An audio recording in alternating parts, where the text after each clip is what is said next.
A geografia estuda, entre outras coisas, o solo. Em Minas Gerais, terra das montanhas e solos variados, você vai ver como os estudos do solo da geografia contribuem nas práticas humanas e no cotidiano das pessoas. Este é o tema do Eureka de hoje. Vamos abordar os campos de atuação que ajudam em práticas como a agricultura e o estudo em áreas de risco, para identificar e minimizar os efeitos dos deslizamentos de terra.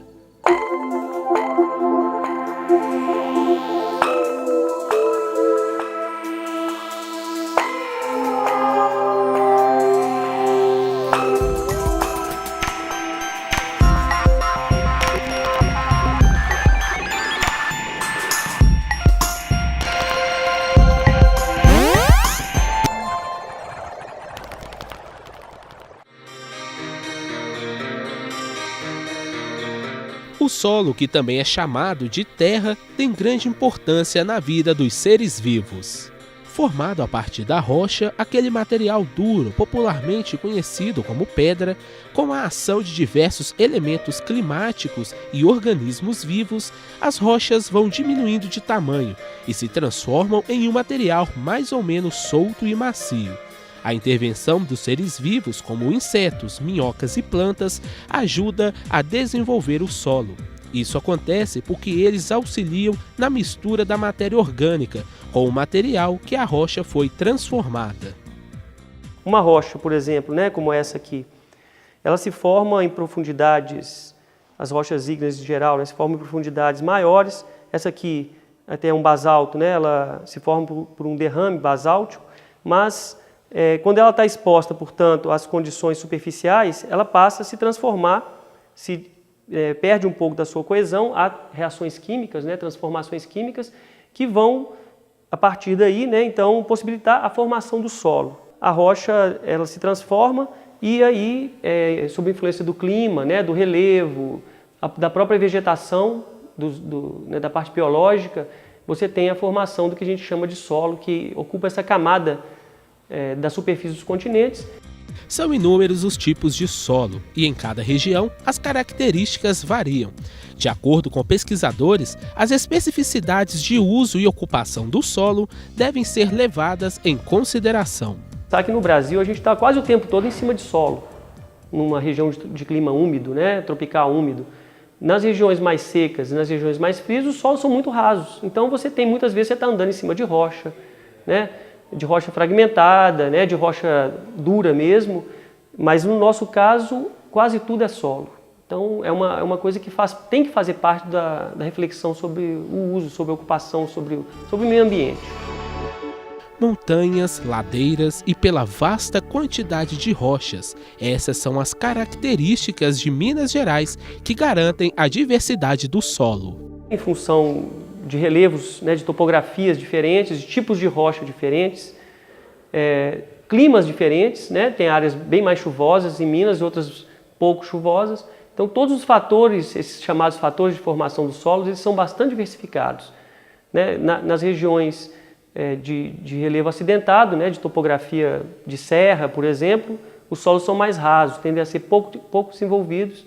Nas regiões mais planas, os solos são mais espessos, são as grandes regiões produtoras, por exemplo, no Triângulo, você tem aquelas chapadas, com solos muito espessos, cobrindo, muitas vezes avermelhados, solos que não são, na sua maioria, não são solos encharcados. Então, do ponto de vista físico, são solos bons para produzir. No Brasil, a diferenciação principal diz respeito ao clima. Então, por exemplo, no Nordeste, nas áreas mais secas do Nordeste, áreas mais secas do Norte de Minas, a gente tem solos que tendem a ter um pouco mais de fertilidade, embora eles sejam solos menos desenvolvidos também. Na Amazônia, os solos são espessos, em geral, relevos planos e onde chove demais, só que são solos muito pobres também. E no sul do Brasil, uma área de região sul-oeste do Paraná, de São Paulo e Santa Catarina, onde tem rochas do tipo basalto, você tem solos que tendem a ser mais férteis, porque a rocha tem muitos elementos químicos que são nutrientes nelas. O estudo do solo pode beneficiar a prática da agricultura. Em Minas Gerais, a empresa de assistência técnica e extensão rural, a Emater, oferece auxílio agrícola para produtores com análises e realização das atividades rurais. Conhecer bem o solo e o relevo são fatores relevantes para o plantio. Os solos adequados para a agricultura, eles têm que ter os seguintes requisitos. Tem que ter uma profundidade para o desenvolvimento das raízes e tem que ter condições físicas adequadas à recarga de água e à capacidade de retenção de água. Além disso, seria ideal que ele tivesse uma fertilidade melhor. Se não tem a fertilidade melhor, a gente intervém com fertilização artificial, né? E o relevo, se ele é plano, ele facilita uma agricultura mecanizada e com facilidades também você estabelecer as estruturas para irrigação. Já o relevo acidentado, ele pode ser adequado à agricultura familiar, que não usa máquinas geralmente pesadas, eles fazem o plantio diretamente no solo através de cova e podem ter boas produtividades. Então, o ambiente da agricultura tecnificada é totalmente diferente do ambiente da agricultura familiar. Próximos a rios, lagos, entre outros, o solo adquire características, inclusive na coloração. A gente vê, né, um exemplo de diferenciação clássico de solo aqui na nossa região de Minas Gerais, né? Os solos mais rasos e com menos matéria orgânica nos topos e os solos mais orgânicos, né, mais espessos, mais orgânicos na parte média e da base das encostas, né, próximo dos cursos d'água. Então esse aqui é um solo na beirada do córrego e a gente vê, né, por exemplo aqui, você pode perceber que aqui está ficando mais escuro, ou seja, mais matéria orgânica. E aqui nós temos luminosidade o ano inteiro e temos solos com características físicas desejáveis. A chuva, ao mesmo tempo que é uma aliada da produção agrícola, pode ser um fator complicador. Quando a chuva cai, ela tem várias destinações. Uma delas é infiltrar nesse solo. Ela infiltra no solo e encontra uma camada impermeável, então ela é paralisada, essa infiltração naquela camada, formando os lençóis freáticos, né? E outra parte, ela escorre na superfície. Esse é o inimigo público número 1 nosso, porque ela carrega a terra, ela vai para as partes mais baixas, causando inundações, e também levam poluentes para os rios e para as lagoas.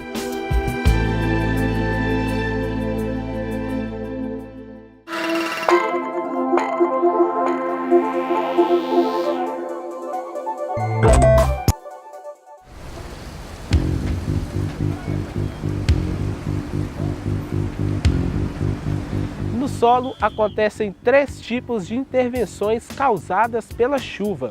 São elas o assoreamento, a erosão e o deslizamento de terra, ações que estão atreladas ao uso do solo.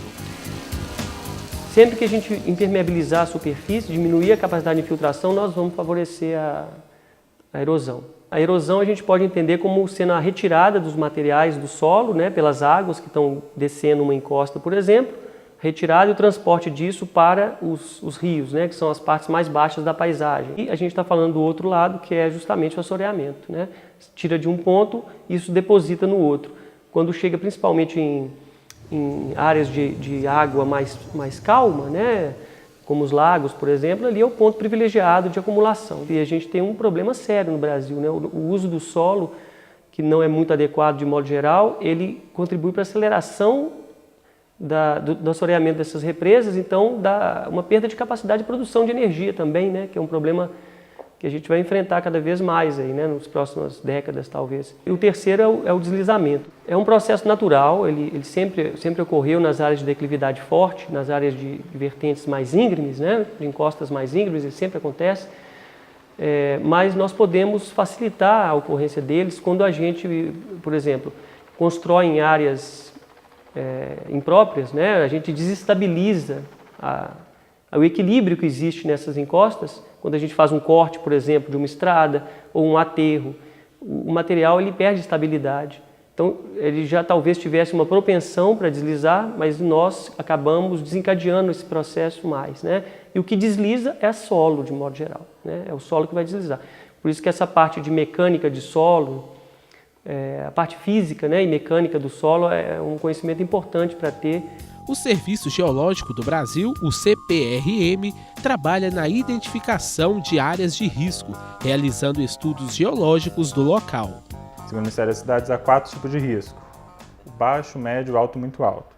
A definição de cada tipo de risco se dá pelas características do terreno, como, por exemplo, evidências de movimentação do solo, trincas no terreno, se tem lixo no terreno, enfim, 7 características relacionadas ao terreno. E também relacionadas às moradias, se há trincas nas paredes, no piso, se há indícios de movimentação no qual aquela moradia está situada.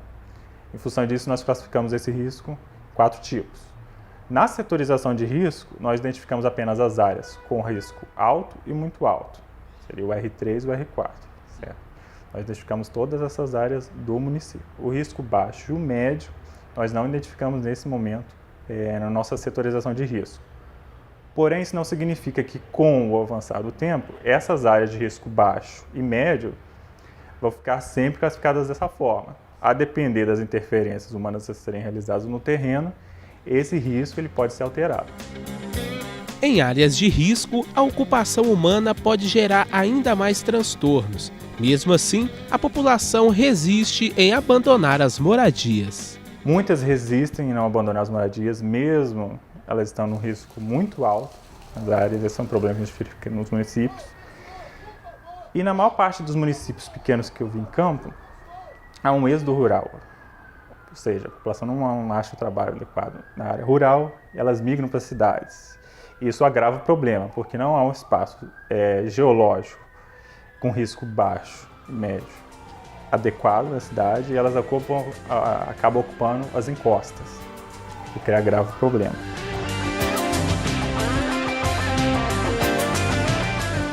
O Eureka de hoje chega ao fim. Você pode participar enviando sugestões pelo nosso e-mail e pelas redes sociais da PUC TV.